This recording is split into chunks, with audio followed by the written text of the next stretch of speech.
¿Qué tal amigos? Bienvenidos nuevamente a un episodio más de su podcast El Informe. Yo soy Wilber Monterrosa desde San Salvador, El Salvador, y nuevamente nos acompaña un querido amigo, el licenciado Eduardo Lara, psicólogo y director del Instituto de Formación y Atención Psicológica, por sus siglas Inforap, aquí en El Salvador, a quien le damos la más cordial bienvenida.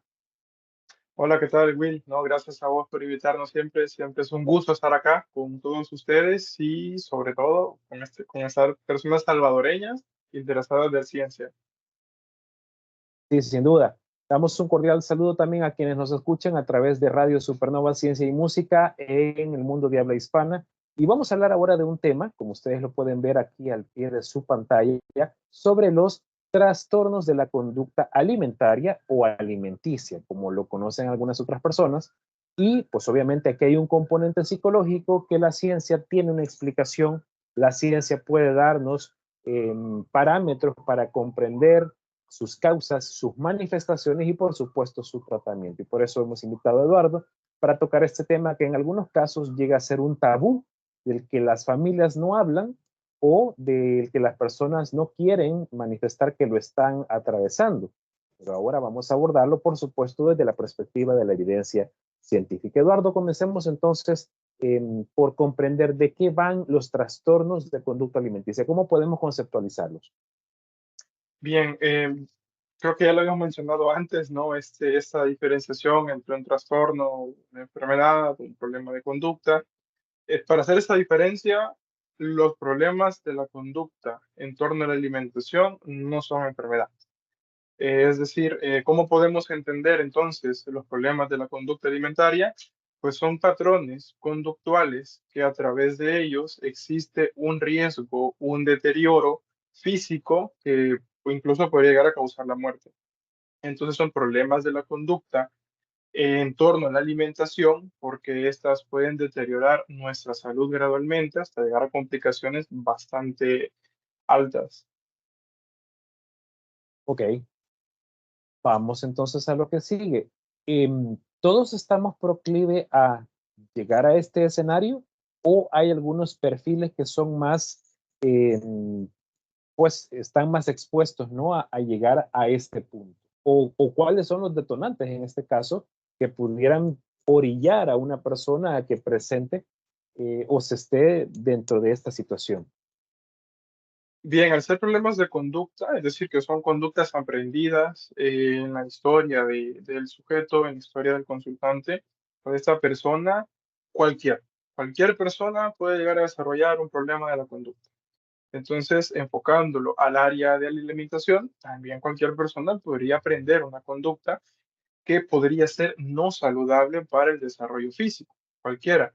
Eso sí, digamos que existen una serie de estadísticas con las que nos contamos en El Salvador, así que no te podría decir acá en nuestro país, esta población es más vulnerable y esta población es menos, pero quizás retomando algunos países de la región que quizás compartimos un poquito de cultura, podríamos decir que en la adolescencia suele presentarse. Y en la empiria, pues, en contacto que he tenido con este tipo de casos, también han sido adolescentes en su mayoría. Pero pues no podría decirte estadísticamente, acá en El Salvador, esta población es más vulnerable. Desde mi experiencia te podría decir, sí, la adolescencia, pero hemos tenido estos problemas con todas las edades y cualquier persona podría tenerlo en cualquier edad. Ok. Em, Te pregunto esto porque de repente a través de los medios masivos de comunicación o a través de las pláticas de pasillo, se tiene como este estigma, ¿no? O este encuadre donde únicamente o se cree que solo son los adolescentes los que presentan este tipo de conductas, como bien lo apuntás. Pero podemos entonces desmentir que únicamente los adolescentes son los que pueden presentar esto, sino que cualquier persona en cualquier etapa de su vida. ¿Es así o estoy errado? Es totalmente correcto. Cualquier persona en cualquier etapa de su vida que haya tenido contacto con este tipo de entornos sociales, que no solamente son sociales, también pueden ser otro tipo de problemas, podrían llegar a desarrollar problemas de la conducta alimentaria, no solamente adolescentes. Quizás, al igual que mi persona en ese momento, que yo te decía, no, pues mira, a través del acercamiento en la clínica, he notado que suele darse más en adolescentes. Quizás la gente también lo ve más frecuentemente en adolescentes y de ahí pues surge este mito que casi que solo ellos, pero no, puede ser cualquier persona a cualquier edad. Bien, podemos mencionar entonces algunas, porque me imagino que es una lista muy larga de situaciones que pudieran, digamos, estimular que las conductas o esta conducta llegue a aprenderse y luego a replicarse en una persona. Habrá detonantes, habrá, bueno, no detonantes, sino estimulantes. Y me corrigiendo, porque aquí estamos para aprender, ¿sí? Súper bien, súper bien. No, no, de hecho, desde la última vez que hablamos hasta la actualidad, tu lenguaje parece ya mucho más cercano a un psicólogo basado en evidencia que a otro que no se basa en evidencia. Vas muy bien.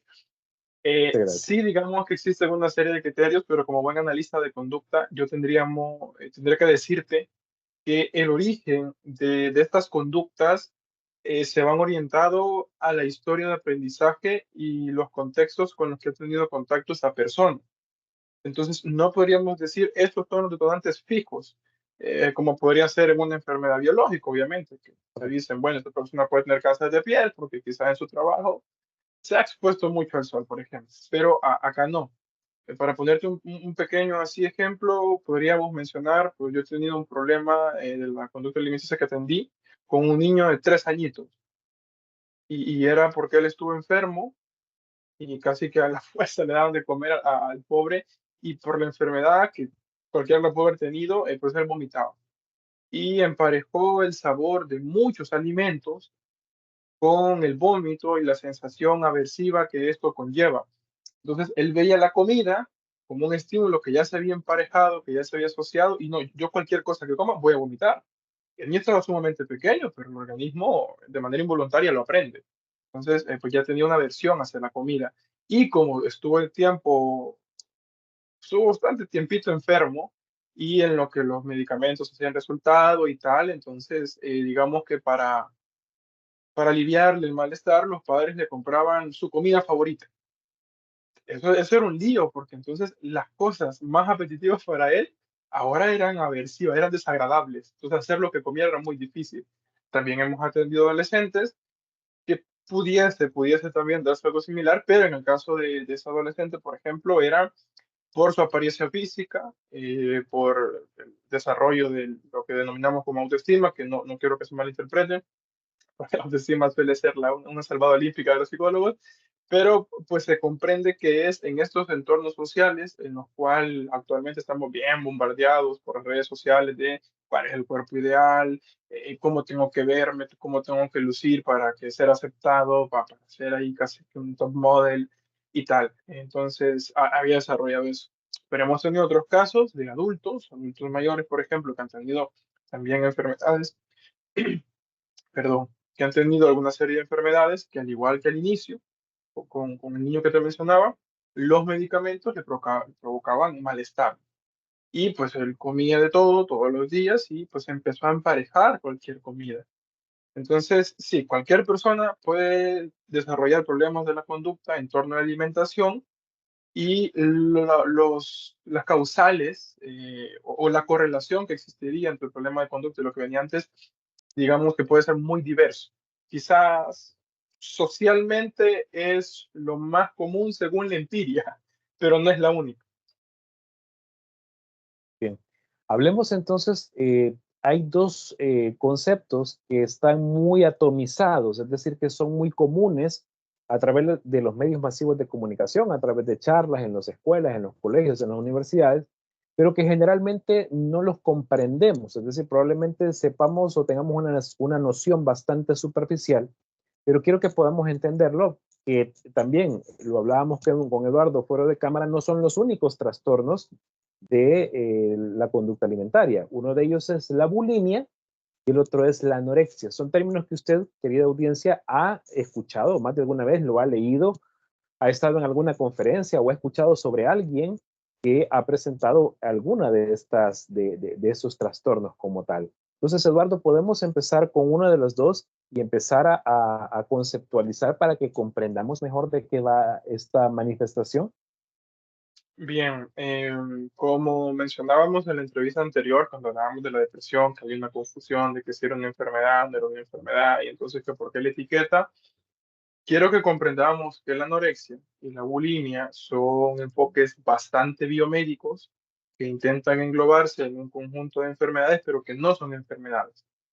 Ok, Entonces, existen alguna serie de diferencias o variaciones, pero esto nos deja en términos científicos únicamente el nivel descriptivo de la conducta, porque yo agarro la anorexia y digo, tiene que tener estas conductas, solo lo describí.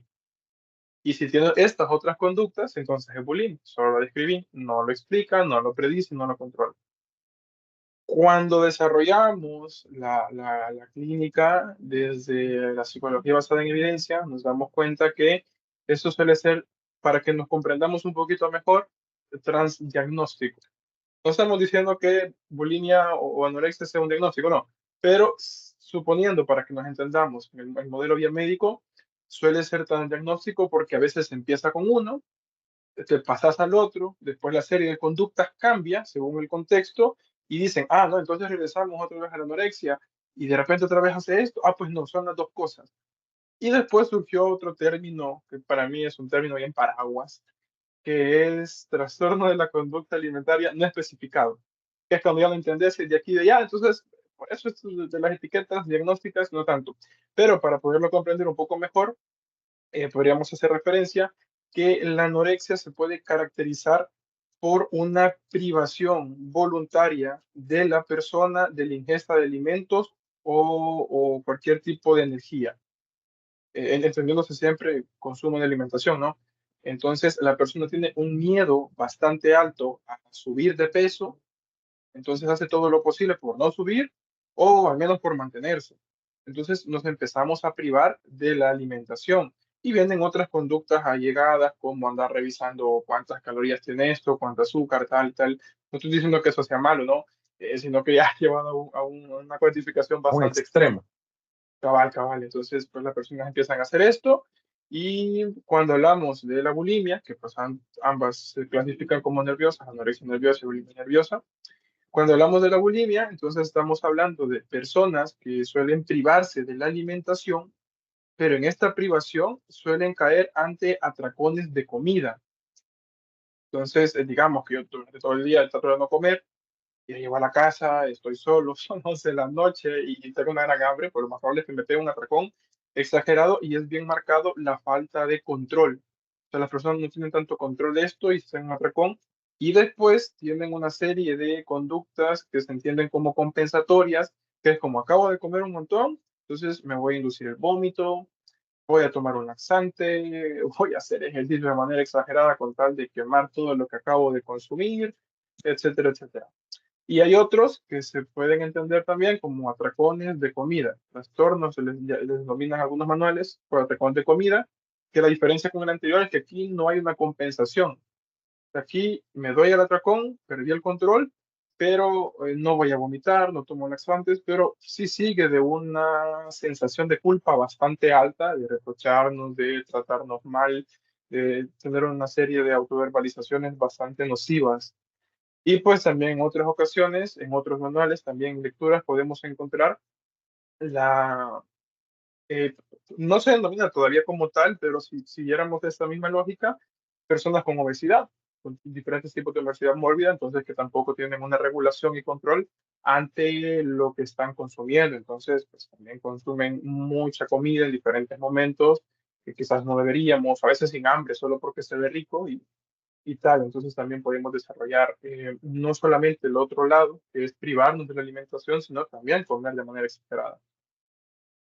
Interesante esta última precisión que haces porque generalmente, o digamos a nivel superficial de los medios masivos de comunicación, creemos o se entiende que el trastorno es cuando justamente pasa eso, se priva a la gente de comer o tiene esta actitud compensatoria, que me encanta ese término para agregarlo a nuestro vocabulario, para, pues comí, entonces induzco al vómito para tratar de no sentir culpabilidad y de sacar, ¿verdad? Eso que caí.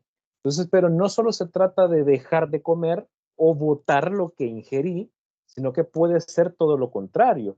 quiere decir que voy a comer de manera excesiva, aunque sé que no es bueno, que tampoco es saludable, que estoy comiendo comida chatarra o que el doctor ya dijo que por mi perfil no me conviene. Sin embargo, yo sigo, a pesar de que ya sé que no es correcto, que no es positivo, pero lo sigo haciendo. Es decir, puede ser en ambas vías, tanto para votar y perder, como a sabiendas de que sea malo, ganar y ganar y darme esos atracones sin culpa, pues.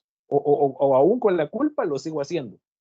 ¿Es así? Sí, definitivamente, definitivamente. Y es que por eso te menciono que no tiene tanto sentido como poner una etiqueta, porque imaginémonos una persona que tenga anorexia y se priva, se restringe todo tipo de comida, pues nosotros podemos entender que, bueno, en psicología basada en evidencia, la motivación es esta intrínseca y extrínseca que sale como una luz, no, sino que son estados de saciación y de privación del organismo. Entonces, si yo me privo de comer todo el día, va a ser bien difícil que no me pegue un atracón de comida, pues, o sea, estoy privado de alimentación, de algo básico. Pero también existen otras ocasiones donde la sensación de hambre, que me alerta que yo debería de comer, se contracondiciona y se asocia con algo positivo. Porque si estoy sintiendo hambre es porque estoy bajando de peso, que el objetivo en ese momento es bajar de peso. Entonces, pues en este caso, no tiene tanto sentido esto de los diagnósticos con unas etiquetas fijas, porque nos damos cuenta en la evolución de estos problemas de la conducta, que las conductas se van adaptando a los diferentes entornos y contextos dependiendo del momento, de los reforzadores, y así podemos comprender la función que cumplen estas conductas y cuáles son las variables que las están manteniendo durante el tiempo. Así que pues sí, recomendaría más un análisis funcional que una etiqueta diagnóstica. Muy bien. Mi siguiente pregunta va en relación a que si alguien ya tiene esta conducta aprendida y la está manifestando de manera frecuente y latente,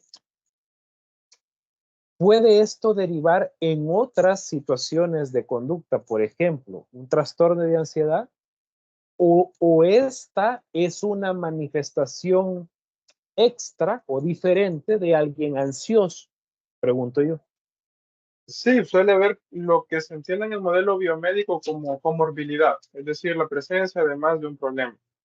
Entendiendo que estamos hablando entonces de la presencia de más de un problema de la conducta, no de más de una enfermedad, porque ninguna de esas son enfermedades. Sí, los problemas de la conducta alimenticia, los trastornos de la conducta alimentaria, tienen una gran comorbilidad y suelen ir acompañados de dismorfia corporal, suelen ir acompañados de depresión, de ansiedad, de trastornos límites. Estoy intentando hablar en términos médicos, que es lo que más conoce la gente, pero sí, suele ir acompañado de muchas conductas.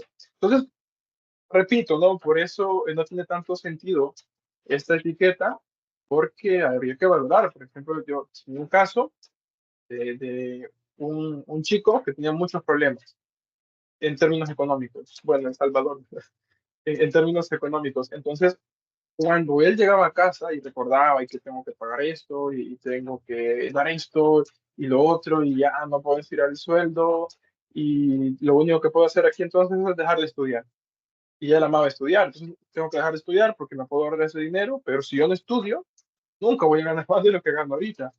Este montón de problemas tenían como resultado una sensación de malestar bastante alto que se daba un atracón. En el momento del atracón, pues casi que la habitación y escape porque él sentía un cierto alivio en ese momento pequeño, a corto plazo, pero resulta que después tenía estas conductas compensatorias y se producía o se inducía el vómito. Cuando hacía esto, él recibía una serie de reforzadores que no recibía de otra manera jamás de su familia. Por ejemplo, no se llevaba bien con su mamá, pero la mamá, al verlo mal, pues cedía, ya se le acercaba, le preparaba tecito, llegaba al cuarto, le ayudaba a lavarse la carita, le sobaba el pelo, le daba té. Entonces, aparte de lo que estamos viendo, todavía habían otras conductas del entorno que sin saber, obviamente, de la mamá no tenía ninguna mala intención, o sea, ya de ellos eran problemas comunes como cualquier madre e hijo, estaba manteniendo esta conducta y estaba aumentando la probabilidad, cuando ella solamente quería cuidarlo.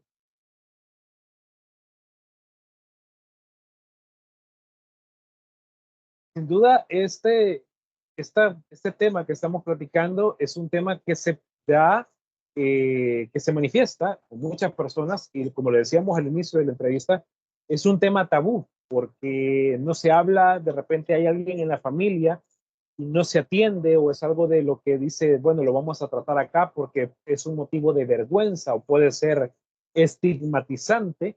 Eh, y aquí quiero enlazarlo con el punto de la percepción que hay o de los cánones o los estándares de belleza, ¿no? Que vemos a través de los medios masivos de comunicación. Hablemos puntualmente de, por ejemplo, cuando la gente lo hace porque dice, yo no consigo subir de peso o no consigo bajar de peso, ¿no?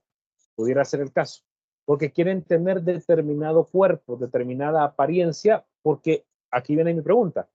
¿Será porque lo asocian con tener esa imagen o tener esa talla? ¿Será sinónimo de aceptación, de bienestar, de cómo aparece en las redes? ¿Seré aceptado, seré querido, me sentiré bien? ¿O qué otro tipo de situaciones a partir de tu experiencia la gente asocia para llegar? Porque al final es un acto volitivo, es un acto de voluntad. Entonces, ¿con qué otras cosas se asocia para tomar la decisión de decir, voy a repetir otra vez esta situación en el caso que así lo fuere? Porque estoy planteando apenas un punto de muchos otros más. Ya, solo antes de seguir, no sé si me escuchas bien, porque acá acaba de empezar a llover bastante fuerte.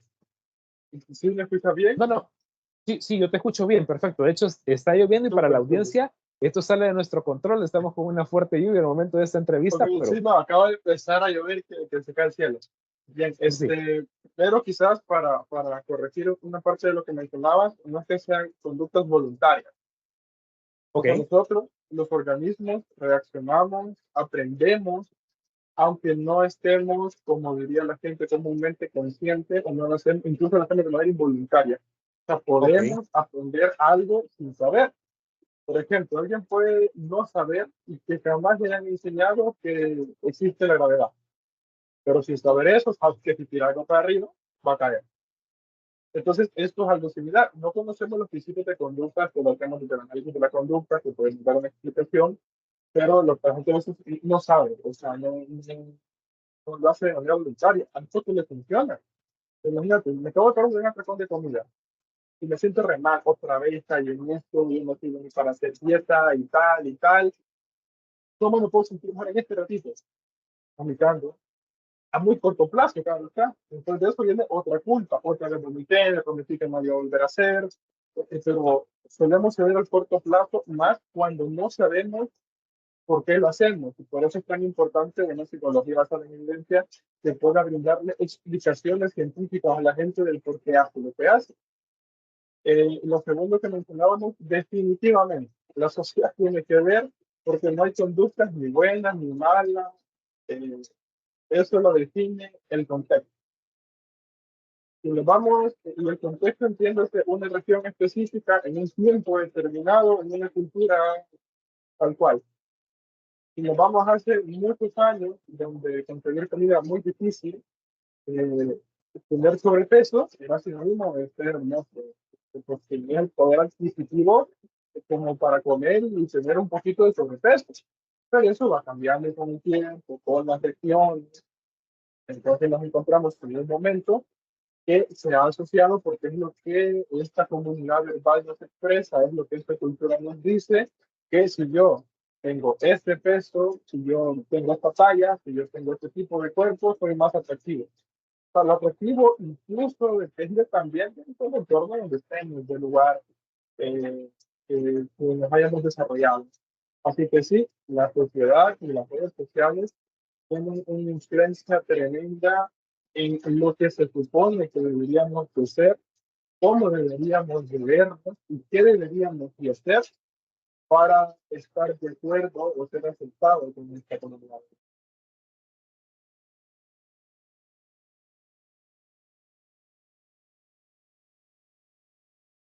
No estoy justo, creo que en este rol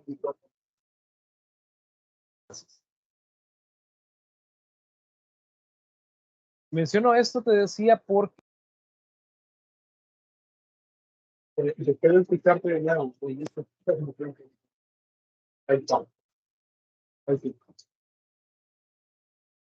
Sí, decía, perdón, a la audiencia por esos problemas técnicos. Les decía que sin duda el aspecto del bombardeo mediático, es decir, de los medios de comunicación, influye en mayor o menor medida en las personas. Pasa.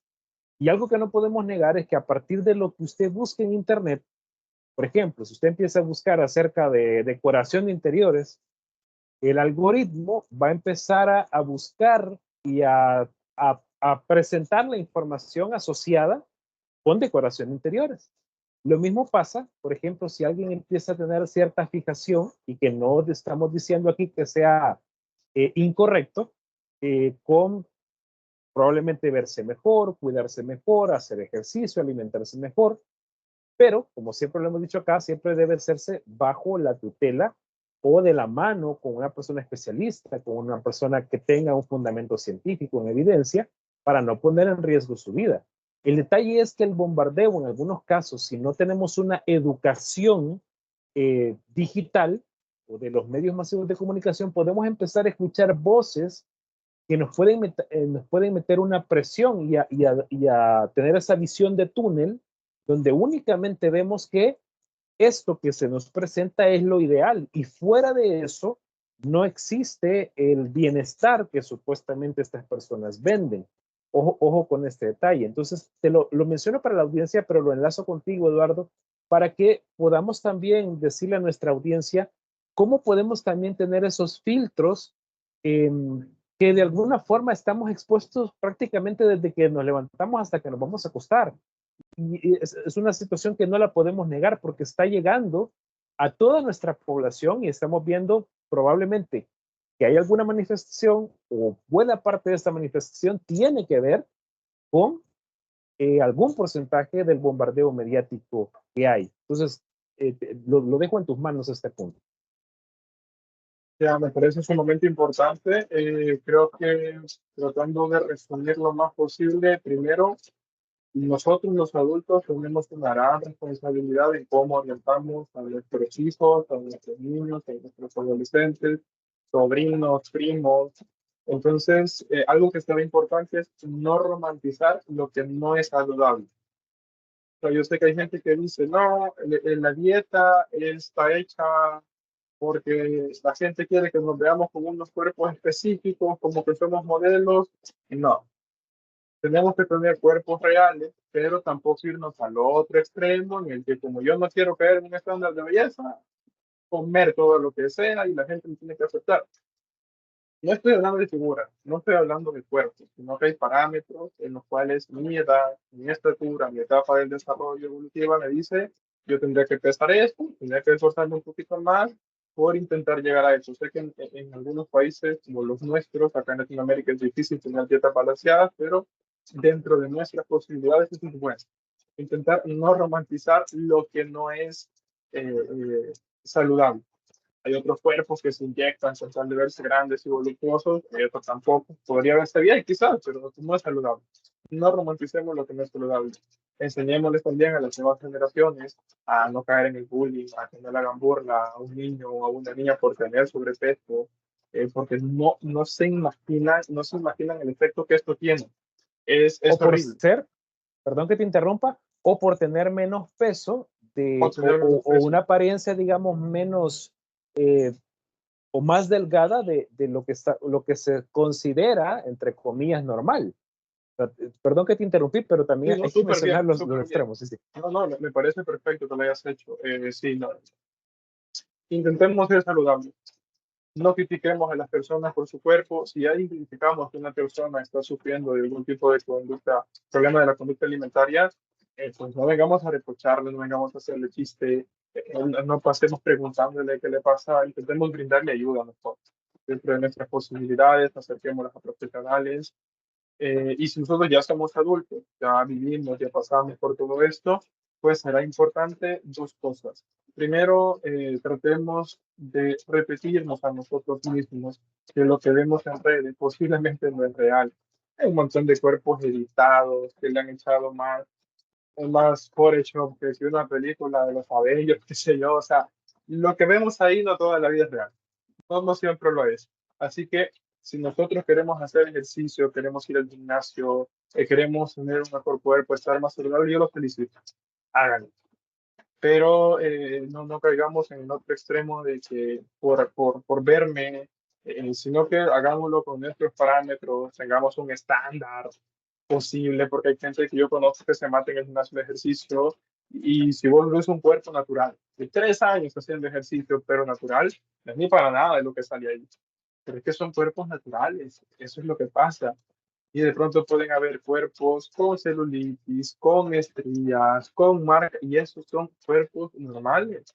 Quienes no les aparezca en foto posiblemente sean editados, pero son rasgos de nuestro cuerpo. Así que tampoco voy a ir al extremo de decir, no, quiéranse tal cual como son, porque querámonos y esforcémonos por ser saludables. Creo que es la frase que yo dejaría, sí, querámonos como somos, pero orientemos las conductas importantes a estar saludables. Y pues no enseñamos a las nuevas generaciones a no hacerle burla a nadie, a darle la mano si es que lo necesita, a acercarnos de una manera compasiva hacia nosotros, seamos más compasivos con nosotros mismos, no nos exijamos demasiado, intentemos cumplir estándares de belleza que a veces yo veo modelos y alguien me dice que yo quiero ser así y me dan una modelo rusa que tiene una genética totalmente diferente a los latinos, creo que sería muy difícil. Entonces, seamos más compasivos, más realistas y si aún tratando y esforzando, yo no lo logro y aún así sigo sintiendo terriblemente mal y estoy llegando a desarrollar otras conductas, problemas, creo que entonces es hora de buscar a un profesional de preferencia que sea psicólogo basado en evidencia, eso ayudará bastante. Y quizás también un pequeño mensaje del gremio y es, seamos más responsables con nuestras intervenciones. Pues esto de etiquetar y tal no llega a estar, eso no explica nada. La gente necesita explicaciones del por qué. Entonces, a nuestro gremio, pues ser un poquito más responsables con este tipo de intervenciones. Esas intervenciones no se suelen hacer solos, suelen tener el acompañamiento médico y de nutricionista. Incluso yo les diría a cualquier psicólogo que esté llevando un problema en la conducta alimentaria, evaluemos si esta atención puede ser ambulatoria, que de pronto necesita internalización por la privación que ha tenido de manera excesiva durante mucho tiempo. Que va a estar mejor en el hospital, pues porque necesita atención médica. Así que eso, creo que podría ser pequeñas recomendaciones que nos pueden ayudar. Muy valioso tus aportes y te agradezco muchísimo por prestarte de tu conocimiento y de tu expertise para hablar de este tema que, repito, en muchos hogares de nuestra Latinoamérica es un tabú, ¿verdad? Y es tiempo de tocarlo como venimos tocando otros temas acá que tienen que ver con psicología basada en evidencia científica, porque aquí nos guiamos justamente por la evidencia, ¿verdad? La ciencia tiene esa ventaja y ojo, porque también hay personas que dicen que la ciencia también tiene sus errores, por supuesto, pero la diferencia entre la ciencia y el dogma, que la ciencia se corrige a sí misma, tiene esa capacidad de corregirse, de criticarse a sí misma.